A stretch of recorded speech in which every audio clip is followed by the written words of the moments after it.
El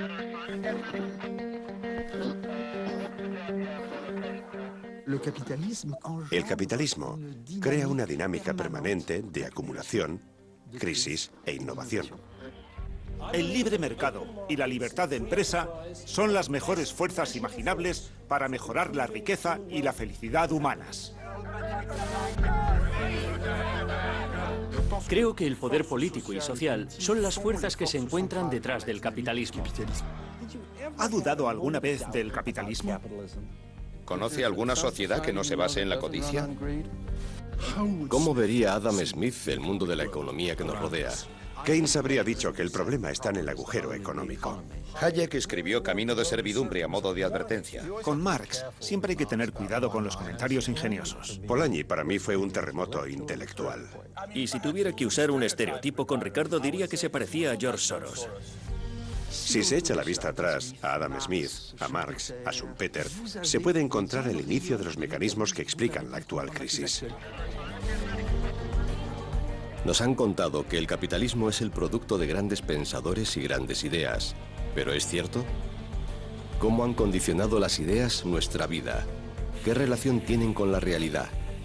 ¿Pueden ayudarnos a entender la presente crisis económica, por no hablar del futuro del capitalismo? Capitalismo.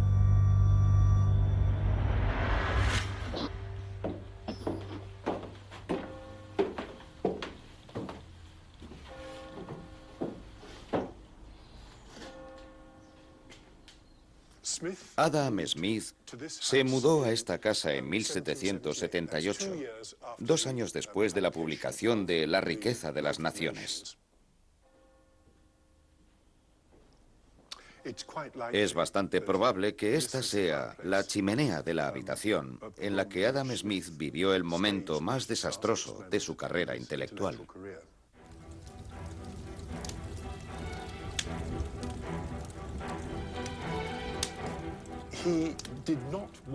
No quería que ninguno de sus manuscritos inacabados sobreviviera a su muerte y dejó escrito en su testamento que sus 2 albaceas testamentarios quemaran los papeles cuando muriera. Pero eso no era suficiente, así que días antes de morir los convocó y les dijo: «Quiero que lo hagan ahora». Se sentaron frente al fuego y quemaron de forma sistemática todos sus manuscritos inéditos.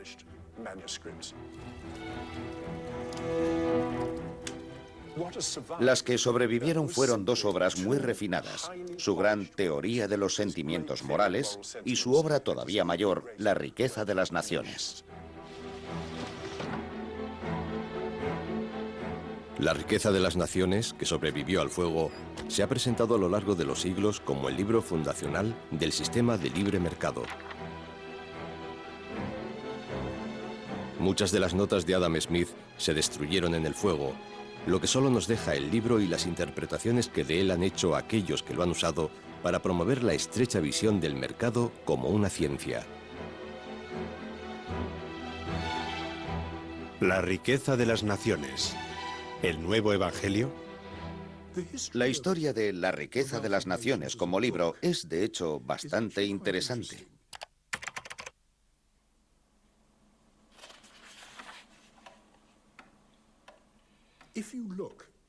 Si observamos la primera edición, se trata de un producto caro.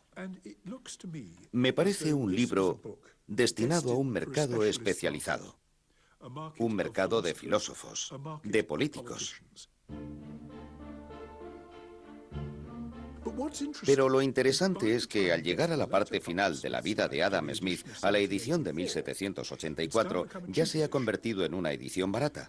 Ahora se trata de una edición producida en masa. En otras palabras, lo que en principio estaba destinado a un mercado de especialistas, ahora se está convirtiendo en algo parecido a un bestseller. Y así seguirá siendo. El libro nunca ha estado descatalogado, siempre ha sido un éxito de ventas.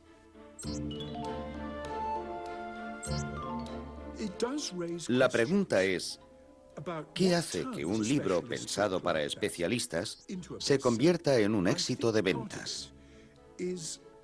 Creo que, en parte, parece como si Adam Smith hubiera hecho lo que hizo Newton por las ciencias naturales.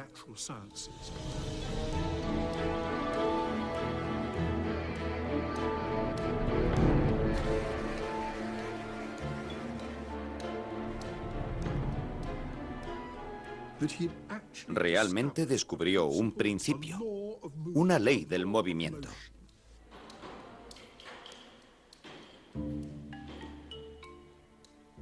Creo que Adam Smith sentó el precedente conceptual de la teoría moderna de la economía, los individuos que interaccionan con los mercados. Pero no creó el modelo, no lo cuantificó. Para él se trataba de una visión de la economía de mercado.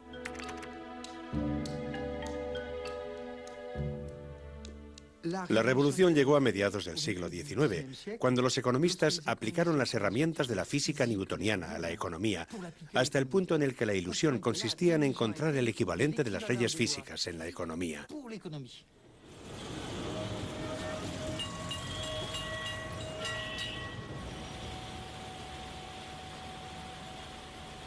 Resulta difícil imaginar que esta primitiva fundición de Calcuta en la India tenga algo que ver con la riqueza de las naciones.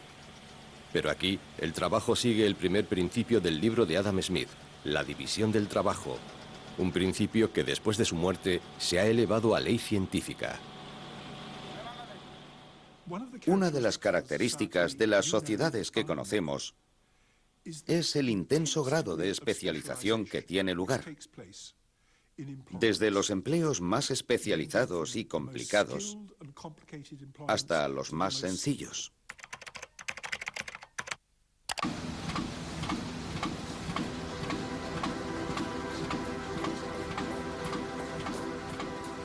Por poner un ejemplo, la fabricación de alfileres. Un operario podría, tal vez, hacer un alfiler al día. Pero en la forma en que se ejerce este trabajo en la actualidad, uno estira el metal, otro lo endereza, otro lo corta y un cuarto lo afila. He visto una pequeña manufactura de este tipo en la que 10 hombres terminaban 12 libras de alfileres al día. Adam Smith, La riqueza de las naciones. Por lo que llega a la conclusión de que el progreso económico, está completamente relacionado con la división del trabajo.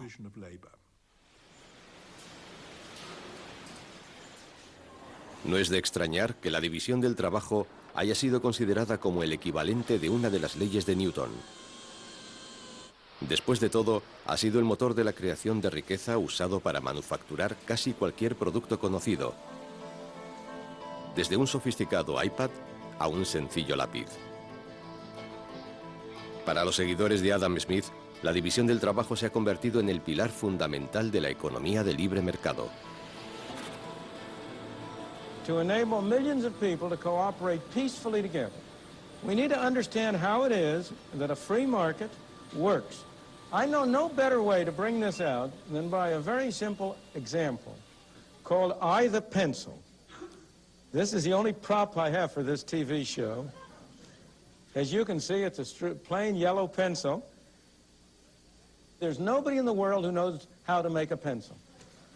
Now that seems like a silly thing to say, isn't it?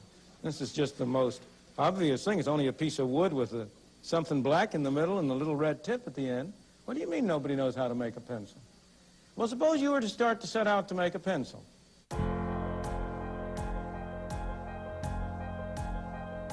First of all, you have to get some wood, don't you? Where do you get the wood? You have to go to the Pacific Northwest, probably, and cut down some trees. How do you cut down some trees? You have to have some saws to cut it with. Where do you get the saws? You have to have some steel. Where do you get the steel? You have to have a steel mill. In order to have the steel mill, you have to get the iron ore, and you can add all the rest. But that's only the beginning. This black stuff in the middle that we call lead isn't lead. It's graphite, I think. I'm not absolutely sure. And I am told it comes from some mines in South America. Now, this little red tip at the top, that's rubber. Where's it come from? Well, the major source of natural rubber is Malaya. But the miracle of this pencil isn't that nobody knows how to make it. The miracle of the pencil is how did it get made? What is it that has enabled this little elementary transaction to take place. Now, how is that brought about?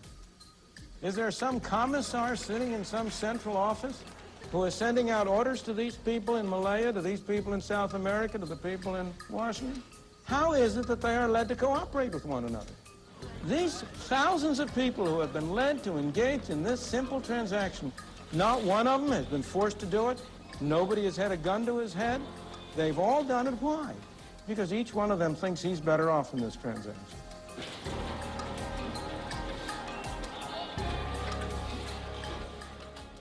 La palabra libertad desempeña un papel fundamental en la expansión del liberalismo, ya que la idea intuitiva es ¿por qué se habría de despojar a una persona del derecho a formar parte del mercado? Es un derecho elemental. ¿Qué tiene de malo? Bueno, por ejemplo, que si soy un granjero pobre que negocia con una gran multinacional, es la multinacional la que fija el precio y no yo. Entonces, el elemento principal es que tengo libertad de formar parte, pero bajo una asimetría de poder, hasta el punto de que no tengo nada que decir a la hora de fijar el precio. Fábrica de iPads en Shenzhen, China. Una línea de ensamblaje para piezas que vienen de todo el mundo. La versión global del siglo XXI de la manufactura de alfileres de Adam Smith.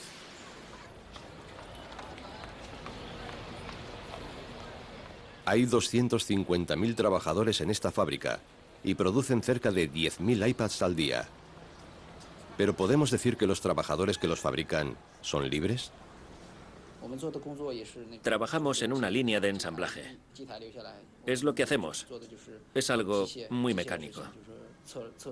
Tenemos que probar los aparatos. Es un trabajo muy aburrido.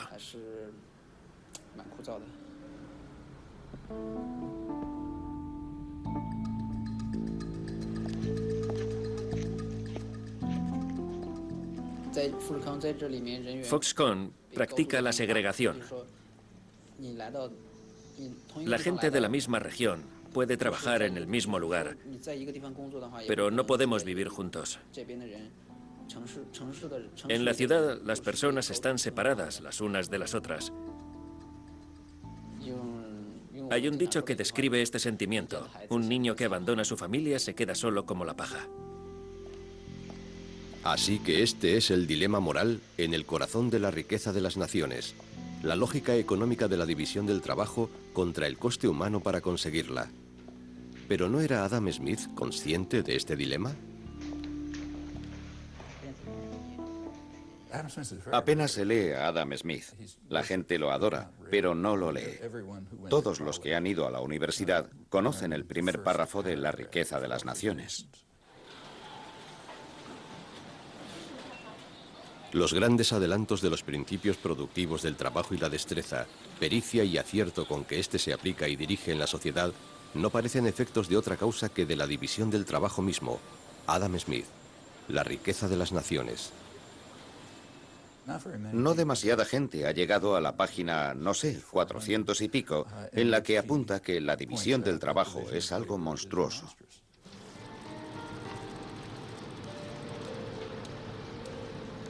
Con el progreso de la división del trabajo, una gran masa de gente se ve confinada a realizar unas pocas operaciones muy sencillas. Al trabajador no se le presenta la ocasión de demostrar su capacidad. Adam Smith, La riqueza de las naciones.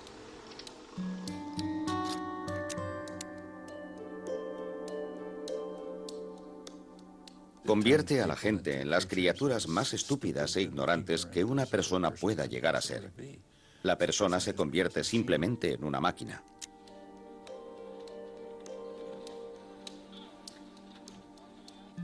Es un ataque terrible contra los derechos humanos fundamentales, por lo que dice que en cualquier sociedad civilizada, el gobierno debería intervenir para prevenir la división del trabajo.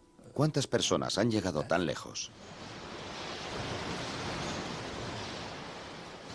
La revolución industrial se fundamentó en la creación del sistema de fábricas, con maquinaria a gran escala y, por supuesto, con un proceso de trabajo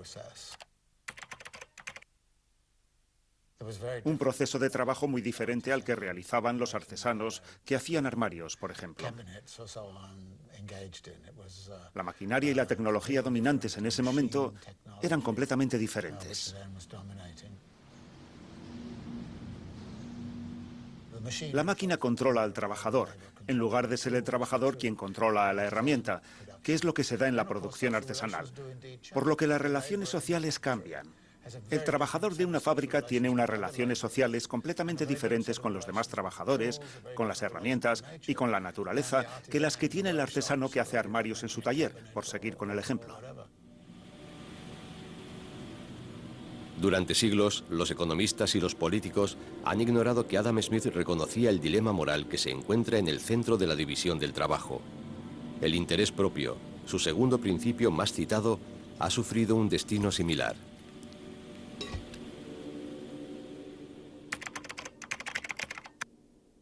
Please welcome the Nobel laureate in economics, Milton Friedman. Right.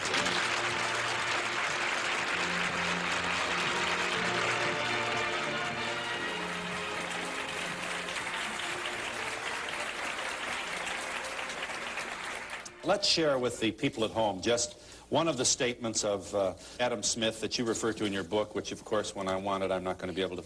oh, it's on page 2. All right, thank you. By pursuing his own interest, that is to say, his meaning the person engaged in free enterprise, Adam Smith says, he frequently promotes that of the society more effectively than when he really intends to promote it.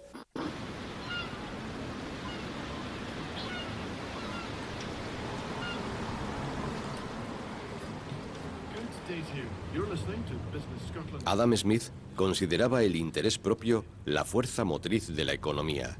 ¿Pero sabemos a qué se refería realmente con eso? Para averiguarlo, antes tenemos que explorar la época en la que vivió.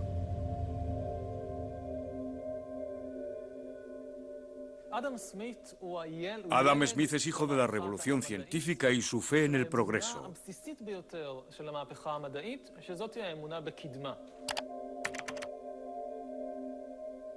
La historia siempre se ha percibido como algo congelado e incluso en descomposición.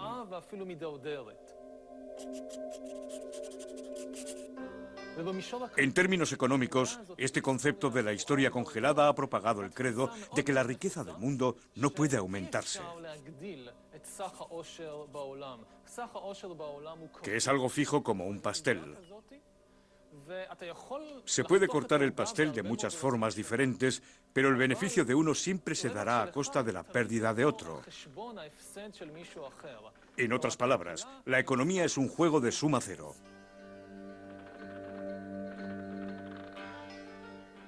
Adam Smith dice que la economía es una situación en la que todos ganan. Todos pueden obtener ganancias.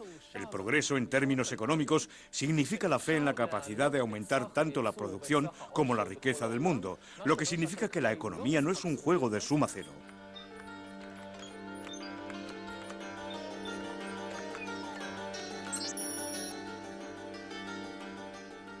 Esta es la base de la idea más importante de Adam Smith, que no es económica, sino moral, que el egoísmo es altruismo.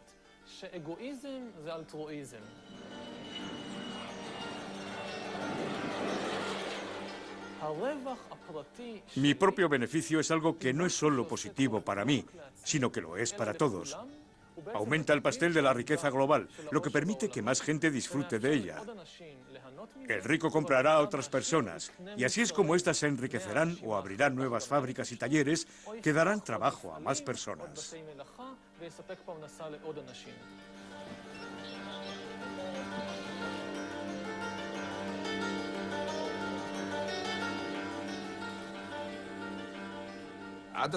Hay un famoso pasaje en La riqueza de las naciones. Es algo así como, bueno, lo estoy parafraseando, pero es, gracias a que los panaderos y los carniceros quieren ganar dinero, nosotros podemos tener cena.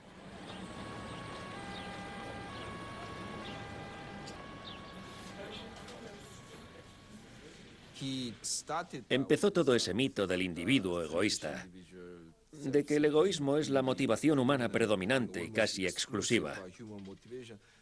Hay que reconocer que Adam Smith era en realidad un poco más sofisticado que sus seguidores.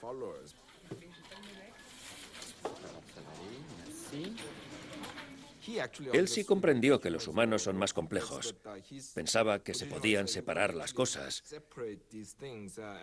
Pero en el campo de la economía, el egoísmo es básicamente la motivación exclusiva. Ya saben que Adam Smith escribió La riqueza de las naciones. Conocen el interés propio. La avaricia es buena, la mano invisible y la libertad de empresa, el libre mercado y todo lo demás. Es el padre del capitalismo, pero resulta que hay otro Adam Smith. ¿Cuánta gente ha leído la teoría de los sentimientos morales? De acuerdo con Adam Smith, de algún modo se trataba de su libro importante, de su obra magna, mientras que La riqueza de las naciones pagaba las facturas. Nunca imaginó que el capitalismo que describió en La riqueza de las naciones podría llegar a triunfar sin el apoyo moral de lo que él llama sentimientos y que nosotros llamaríamos virtudes. Sin las virtudes de la sociedad y las virtudes de los individuos que crearían la base de un capitalismo sano. Lo único que podemos hacer es mirar aquí y ver que La riqueza de las naciones y la teoría de los sentimientos morales, Adam Smith I y Adam Smith II, han sido desconectados. When you see around the globe the maldistribution of wealth, the desperate plight of millions of people in underdeveloped countries, when you see so few haves and so many have-nots, when you see the greed and the concentration of power within, did you ever have a moment of doubt about capitalism? Tell me, is there some society you know that doesn't run on greed? You think Russia doesn't run on greed? You think China doesn't run on greed? What is greed? Of course, none of us are greedy. It's only the other fellow who's greedy. The world runs on individuals pursuing their separate interests. We'll be back in just a moment.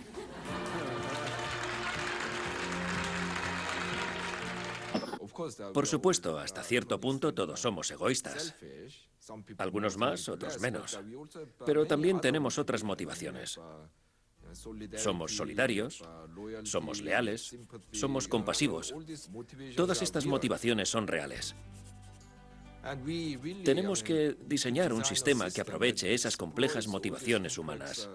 Porque si empezamos a asumir que todos somos egoístas, que todos buscan promover su propio interés, habría que sospechar de todos. Habría que observar a todos todo el tiempo. Y el sistema se pararía en seco. The great achievements of civilization have not come from government bureaus. Einstein didn't construct his theory under order from a bureaucrat. Henry Ford didn't revolutionize the automobile industry that way.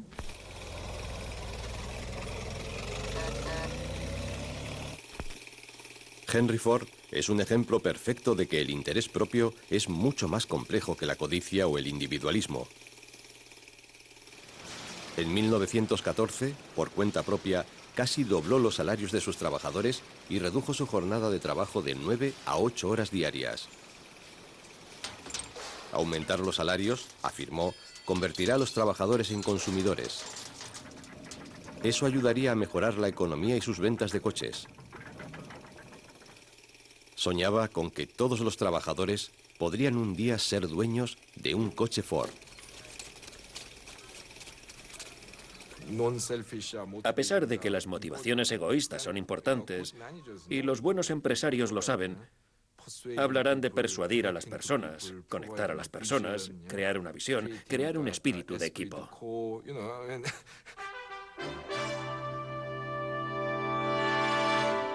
Tonight we focus on an apple. Apple the computer, not the fruit. It is Jobs that provides the main inspiration and philosophical direction for Apple. What Apple is it's an environment where we can attract the best and the brightest people to come together and sort of have a common vision about how we can change the world. Así es como los gestores reales se ocupan de la economía. Pero los economistas no lo entienden y siguen diciendo que todo el mundo es egoísta y que tenemos que diseñar el sistema de acuerdo con eso. Lo que significa que hay que dar libertad máxima a todos y creen que esto, de algún modo, dará unos resultados sociales óptimos. cómo se ha transformado el sutil concepto de Adam Smith del interés propio a lo largo de más de 200 años en un sistema económico global regido por la avaricia? Todo empieza con la separación del Adam Smith I del Adam Smith II. Y con la transformación de la riqueza de las naciones en ciencia.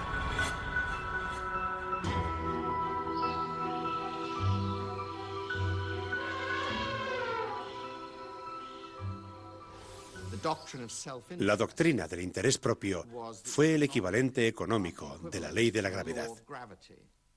Aseguraba el equilibrio.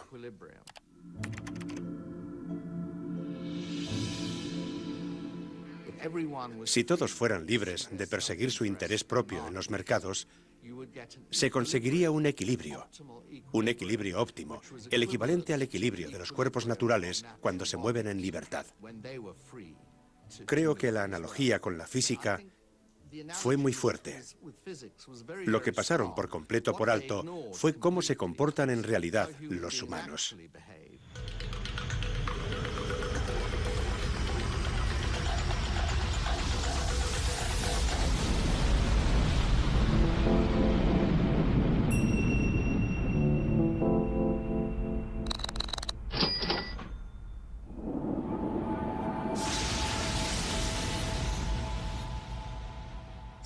La sociología y la filosofía han sido muy conscientes de que una gran parte de nuestro comportamiento es algo que los economistas llamarían irracional.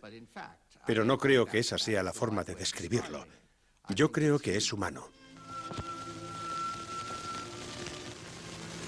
University of Michigan Television presents an interview with Ayn Rand, noted American novelist, author of The Fountainhead and Atlas Shrugged, and philosopher spokesman for America's New Intellectuals. El interés propio se sacralizó en el siglo XIX como si fuera una ley física. En la primera parte del siglo XX evolucionó en los Estados Unidos hacia una filosofía moral. I'm challenging the moral code of altruism, the precept that man's moral duty is to live for others, that in fact makes man a sacrificial animal.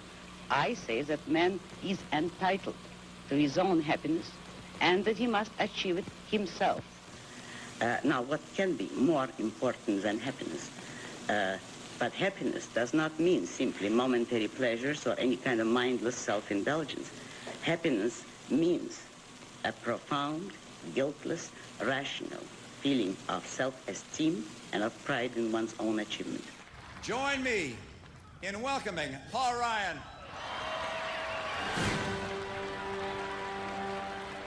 En el siglo XXI, la filosofía del interés propio de Ayn Rand se convirtió en parte de una campaña política. I grew up reading Ayn Rand, and it taught me quite a bit about who I am and what my value systems are and what my beliefs are. The issue that is under assault, the attack on democratic capitalism, on individualism and freedom in America, is an attack on the moral foundation of America. And Ayn Rand, more than anyone else, did a fantastic job of explaining the morality of capitalism, the morality of individualism. Our rights come from nature and God, not from governments. Esos enfoques han resultado realmente destructivos, en especial en los últimos 20 o 30 años. Hemos llegado casi a glorificar el interés propio. Hemos llegado a creer que todas las demás motivaciones, todas las demás emociones, todos los demás valores morales son, de algún modo, secundarios, que son, de algún modo, para gente estúpida, que son, de alguna manera, para seres inferiores.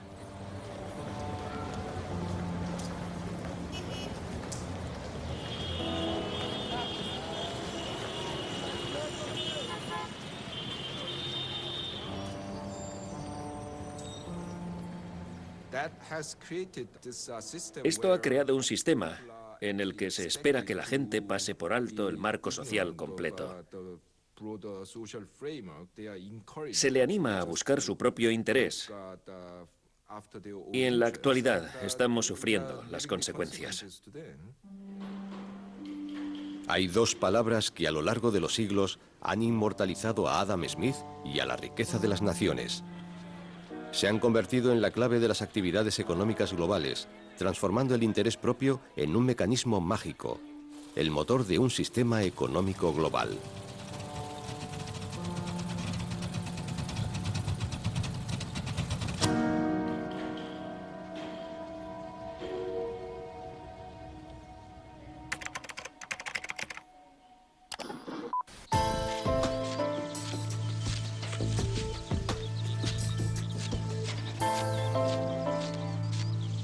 The invisible hand is a phrase that was introduced by Adam Smith in his great book, The Wealth of Nations, in which he talked about the way in which individuals who intended only to pursue their own interests were led by an invisible hand to promote the public welfare, which was no part of their intention. 60-second adventures in economics. Number 1, the invisible hand. An economy is a tricky thing to control, and governments are always trying to figure out how to do it. Back in 1776, economist Adam Smith shocked everyone by saying that what governments should actually do is just leave people alone to buy and sell freely among themselves. He suggested that if they just leave self-interested traders to compete with one another, markets are guided to positive outcomes as if by an invisible hand. La mano invisible lleva tiempo siendo un concepto esencial en cualquier curso de economía. La paradoja es que ese concepto se ha entendido como el fundamento de la economía de mercado. Se trata de un éxito increíble.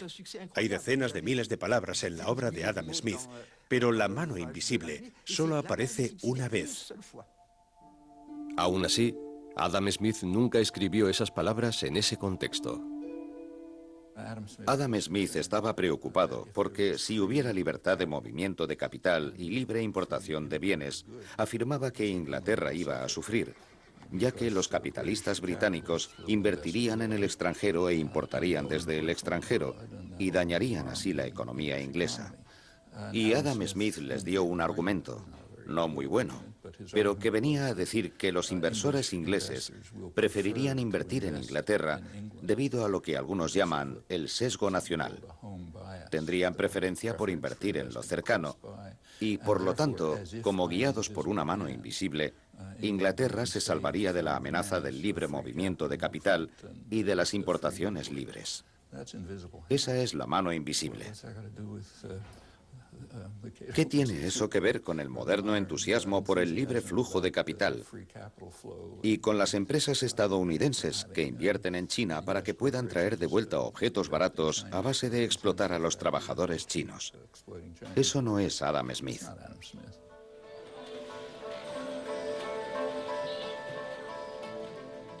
La mano invisible se ha convertido en la forma definitiva de luchar contra la presencia del Estado en la vida económica y librarse así del feudalismo. Pero en la actualidad se reactiva para intentar acabar con el estado del bienestar y la fiscalidad progresiva y para decir que los actores se deben regular a sí mismos. Es una reinvención de la tradición. Esta tradición no desempeñó un papel activo en el siglo XIX. Se trata de una reinvención moderna para que tenga efecto sobre la política económica contemporánea. Committee will please come to order. Today is our fourth hearing into the ongoing financial crisis. En 2009, tras el derrumbe financiero, Alan Greenspan, el antiguo director del Banco Central de los Estados Unidos y del Consejo de la Reserva Federal, fue invitado a comparecer en Washington como el hombre que, más que nadie, promovía la desregularización en nombre de la mano invisible. Dr. Greenspan, I want to start with you. You have been a staunch advocate for letting markets regulate themselves. And my question for you is simple. Were you wrong? I found a flaw. You found a flaw in the model that defines how the world works, so to speak. In other words, you found that your view of the world, your ideology was not right. It was not working. Precisely. No, that's precisely the reason I was shocked, because I've been going for 40 years or more with very considerable evidence that it was working exceptionally well. ¿A qué modelo se refería? La carrera intelectual de Alan Greenspan empezó con Ayn Rand. Se contaba entre sus discípulos un ferviente creyente en su teoría de la supremacía de la racionalidad. It is only since the Industrial Revolution, the birth of a free society, the society of capitalism, that there was a new class of men, which is the free producers of material goods, the businessmen, the industrialists. That is the man who lives by means of reason. That is the man who, in his psychoepistemology, is not guided by his immediate perceptions nor by his emotions, but by logic, by his concepts, by reason. That is the man whom I call the producer. Cuando años más tarde Alan Greenspan fue nombrado por el entonces presidente Gerald Ford jefe de su gabinete de consejeros económicos, Greenspan pagó tributo a su antigua maestra, invitándola a conocer al presidente.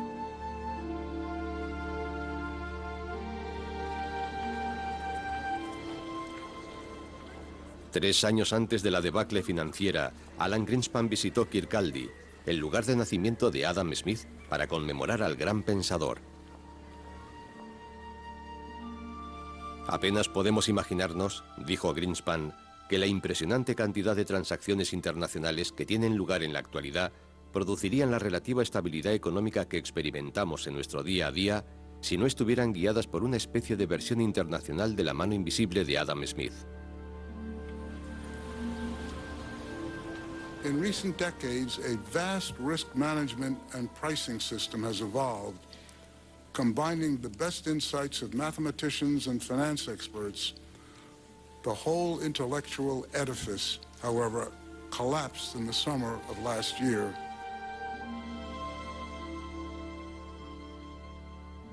Y así, con palabras mágicas y místicas, como mano invisible, palabras sacadas de contexto, se creó la estructura intelectual del libre mercado.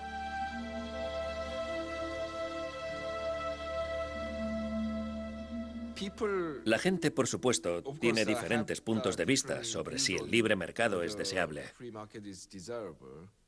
Algunas personas creen que habría que dejar que el mercado sea libre.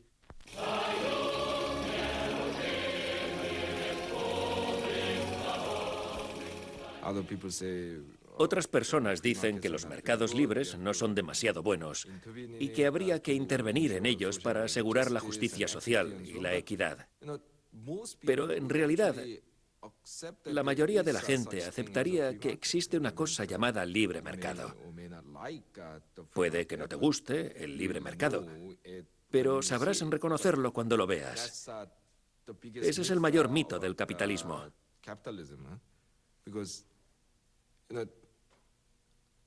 Mi pregunta es, ¿a qué nos referimos en realidad con libre mercado?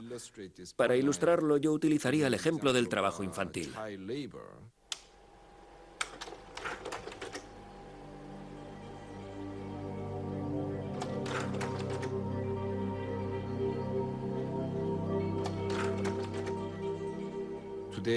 En la actualidad, en todos los países ricos, el trabajo infantil está restringido. Pero hubo una época en que se trataba de algo muy extendido.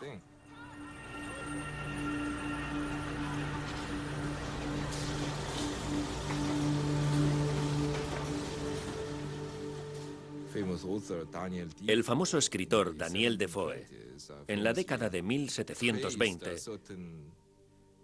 alabó a ciertas regiones de Inglaterra en las que había producción textil por poder ofrecer trabajo a niños a partir de 4 o 5 años, ya que eso les permitía ganarse la vida.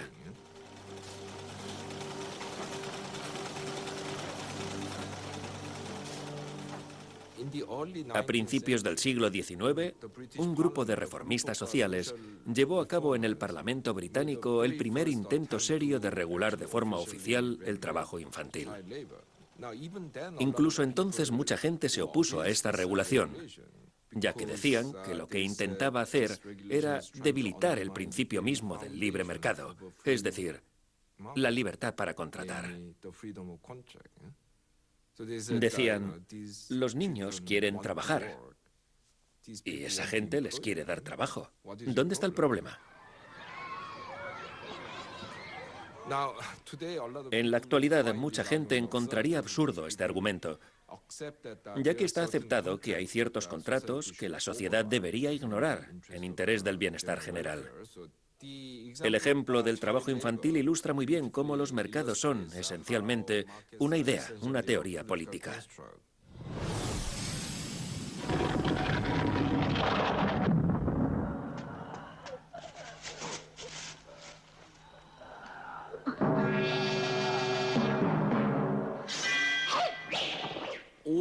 Todos los mercados están basados en una gran cantidad de normas. Yo lo relaciono con las cuerdas de piano que los expertos en Kung Fu usan en las películas de artes marciales de Hong Kong.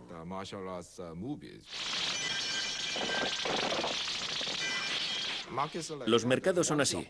Una vez aceptas los valores políticos subyacentes de ciertas normas, esas normas se hacen invisibles, como esas cuerdas de piano.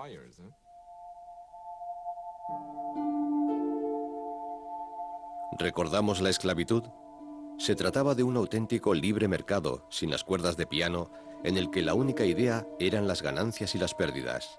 Un mercado que una vez fue aceptado de forma extendida como la norma.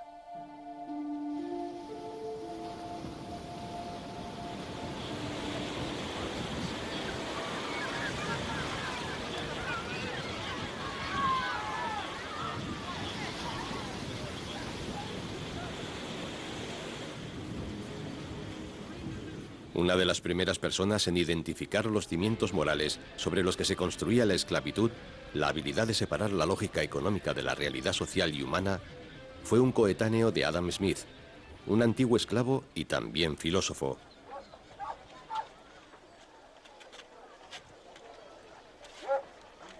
Está enterrado aquí, en Shama, Ghana, a la sombra de una antigua fortaleza de esclavos. Nos hemos reunido alrededor de esta tumba para agradecer a Dios por habernos dado a este maravilloso filósofo.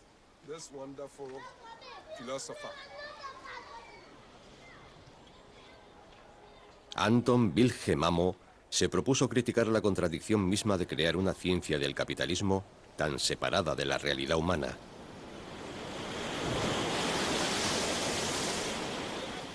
El viaje de Amo empezó, como el de tantos otros antes que él, en un barco de esclavos saliendo de África. Entre los esclavos que llegaron, entre la gente que era transformada en mercancía, había gente que venía de alguna de las cortes.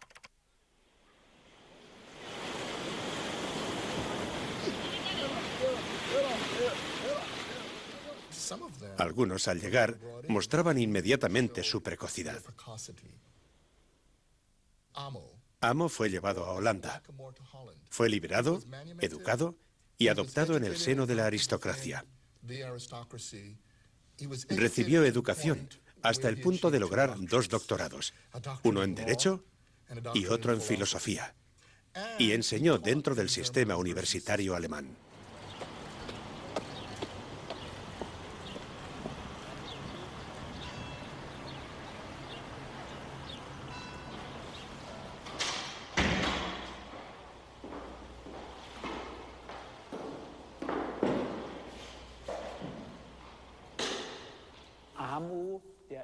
Amo fue el primer africano negro en estudiar en una universidad europea.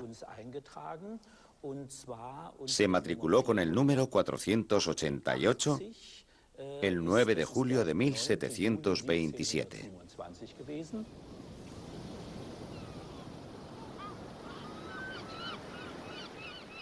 Amo fue llevado de niño a Europa por la Compañía de las Indias Orientales y fue entregado como regalo a un duque alemán. El duque lo liberó y le proporcionó formación.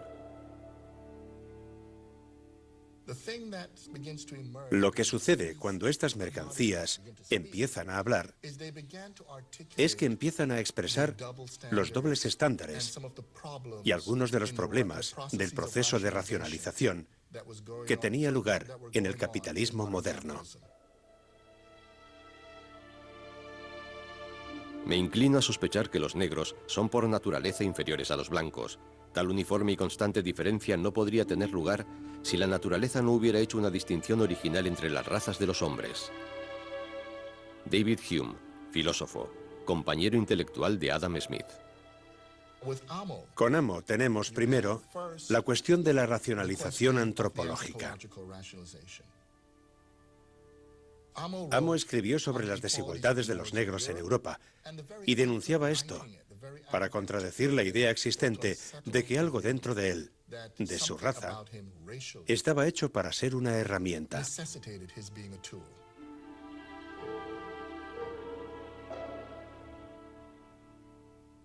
Como sabemos, René Descartes, el famoso filósofo francés, describió la realidad como algo dual, dividido en mente y cuerpo. Amo básicamente decía que si la mente estuviera realmente separada del cuerpo, la mente no podría sentir nada.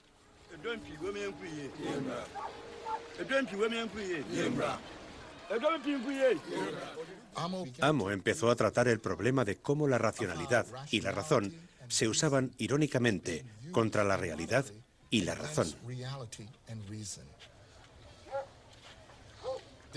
Si observamos la forma de argumentar de Adam Smith, él articulaba un sistema que crea un mundo ideal, que paradójicamente es un mundo sin gente.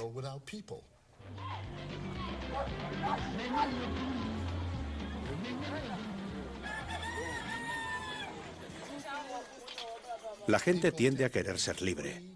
La gente tiende a tener valores. La gente tiende a no ser del todo predecible.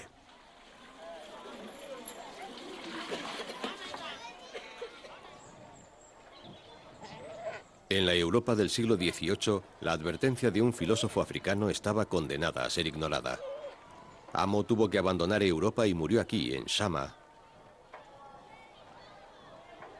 Mientras que La riqueza de las naciones es la pionera de la economía moderna, los libros de Amo fueron quemados y toda su obra ha quedado en el olvido.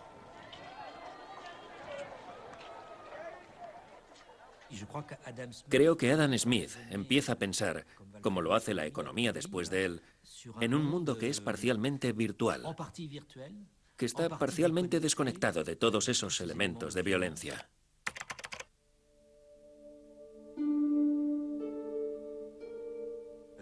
Es cierto que en el fondo de su tesis no se aprecia ninguna consideración por la violencia occidental que se había ejercido en los 3 siglos anteriores.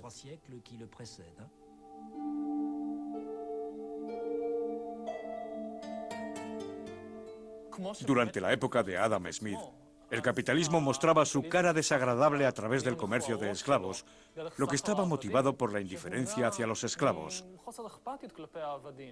El trabajo esclavo solo se veía a través de un prisma puramente económico. Solo interesaban los números, las pérdidas y las ganancias. Hoy no existe la esclavitud humana, pero vemos exactamente el mismo proceso con la actitud hacia los animales. The footage you're about to see was recorded with a hidden camera at Highline Hatchery in Iowa, the world's largest hatchery for egg-laying breed chicks. Nada en La riqueza de las naciones justifica la esclavitud y por supuesto tampoco tiene nada que ver con la industria cárnica actual. Sin embargo, así es como la visión del mercado que tenía Adam Smith evolucionó una vez que sus seguidores la consideraron una ciencia y la separaron de todos sus lazos sociales. These male chicks are killed by being dropped into a grinding machine while still alive.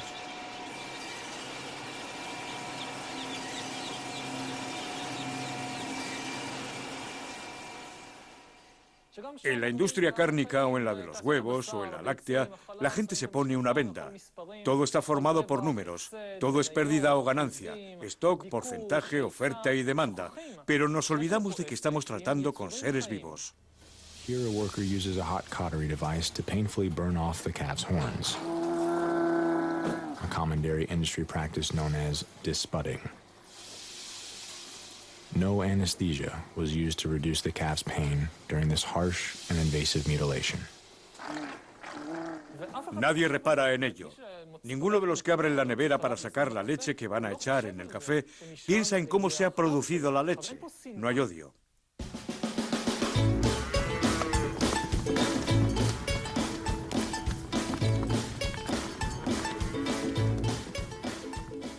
Nadie odia a las vacas.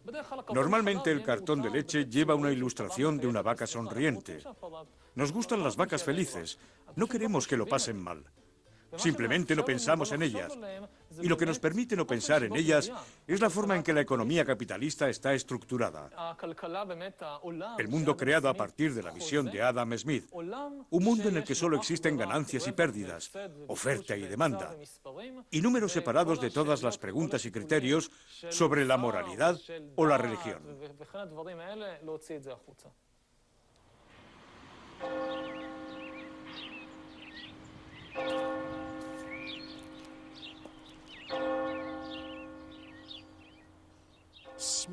Adam Smith era muy escéptico sobre si en realidad podría existir una ciencia de la sociedad o una ciencia de la economía.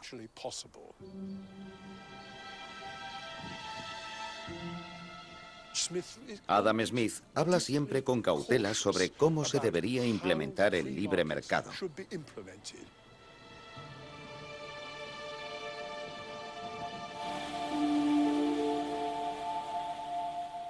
Las cuestiones que se planteaba con respecto a la justicia social, la equidad y el mantenimiento del tejido de la sociedad misma eran extremadamente difíciles de abordar. De hecho, puede que fueran imposibles de abordar.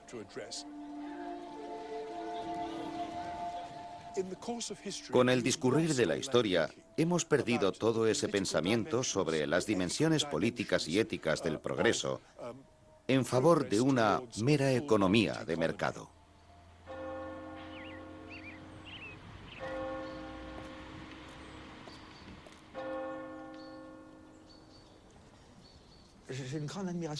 Siento gran admiración por Adam Smith, ya que anticipó el capitalismo. Anticipó el carácter revolucionario de la división del trabajo, que está en proporción al tamaño del mercado. Veo a Adam Smith adelantado un siglo a los demás teóricos. Todos sus seguidores estaban un siglo o un siglo y medio por detrás de él. Aun a riesgo de exagerar, la actual corriente de la teoría neoclásica va un siglo por detrás de él.